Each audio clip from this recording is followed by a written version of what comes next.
And my guest is Pauline Rowson. She writes books based in the Solent area, and they are detective novels. D.I. Andy Horton, and her book is called Undercurrent. It's currently available in hardback, coming out as an ebook in May on the Kindle and various other devices, and is the 9th book in the D.I. Andy Horton series.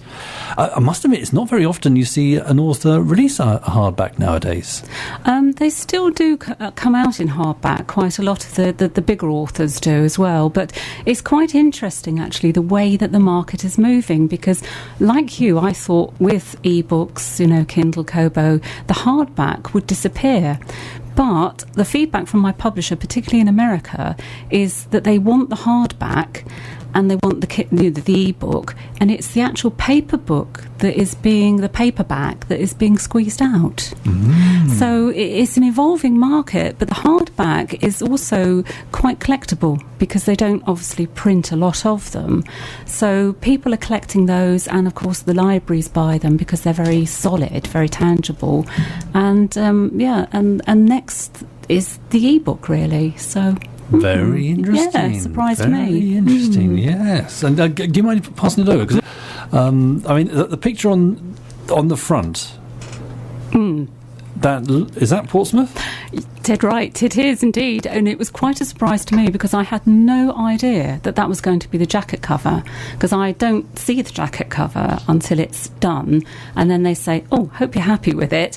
And when I got that one, I looked at it and I thought, that's Gunwharf Quays in Portsmouth, which they've used, and I didn't know they were going to use that. I mean, Gunwharf Quays in my Andy Horton novels is actually called Oyster Quays, but it is Gunwharf Quays in reality, yes. Is there any... Do you change every name and every street? No, I don't. I do keep some streets in and some names of places in, but I am very careful when I have a character living in a particular street in the area. Then I do change the name, or I'll make up a fictitious number.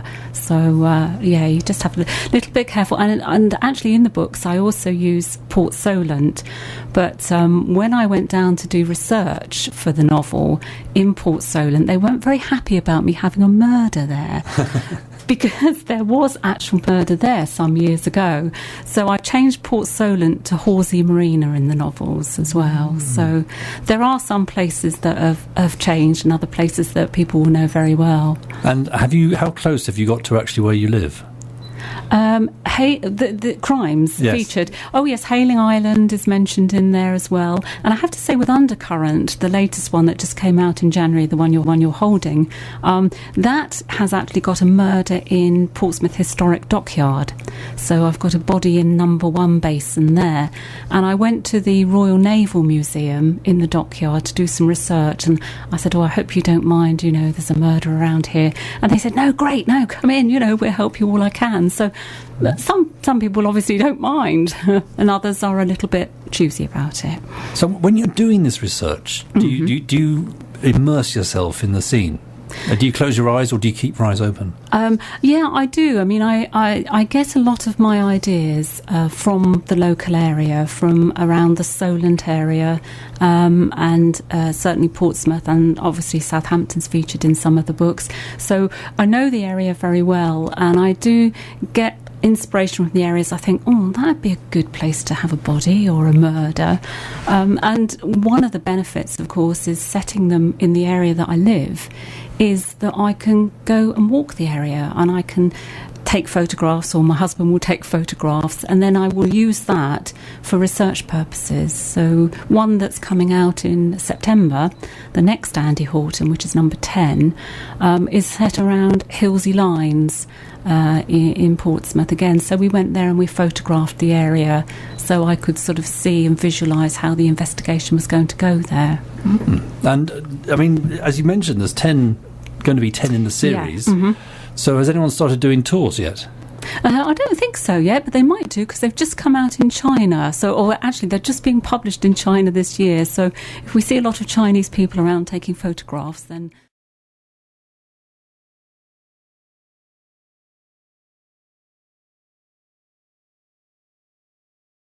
He rides a Harley Davidson. He lives alone on a yacht in a South Sea marina in Portsmouth, having been estranged from his wife and his young daughter. So he's a bit of a loner, is Andy, but he comes from quite a troubled background. His mother walked out on him when he was 10 years old. He doesn't know his father. He was raised in a council flat in a tower block, and he has no idea what happened to her. She just disappeared. So as the novels progress, he has this desire to find the truth about what happened to his mother. So he has this backstory. So in each of the novels, although there's a new crime to solve, there's also a running theme of him getting to the truth about why his mother disappeared. So because of his upbringing, this sort of loneliness, he's been raised in children's homes and foster homes, the police force is a kind of family for him. It's the sense of belonging that he needs. So he's desperate to belong, but he's always just slightly on the outside, slightly a maverick cop as well, he is.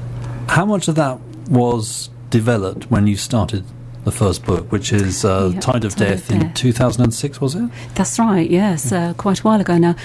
He was back into CID in the first book, Tide of Death. He'd come back into CID after being suspended for 8 months on a gross misconduct charge on an operation that had gone wrong. So in Tide of Death, he's got to sort of clear his name and re-establish himself. So his mother, I knew that his mother had left him, and his background was the children's homes and the foster homes, but I hadn't had an idea. I didn't really have an idea of developing that. As far as I have, but it's sort of taken over, really. It's sort of developed as the series have developed. But he was, when in Tide of Death, he was on his Harley, he was living on his boat, and he's a very fit guy. He's about 39, fit and active. So that was the character when he was definitely introduced in Tide of Death. Do you like him? Oh, yeah, I love him. He's gorgeous.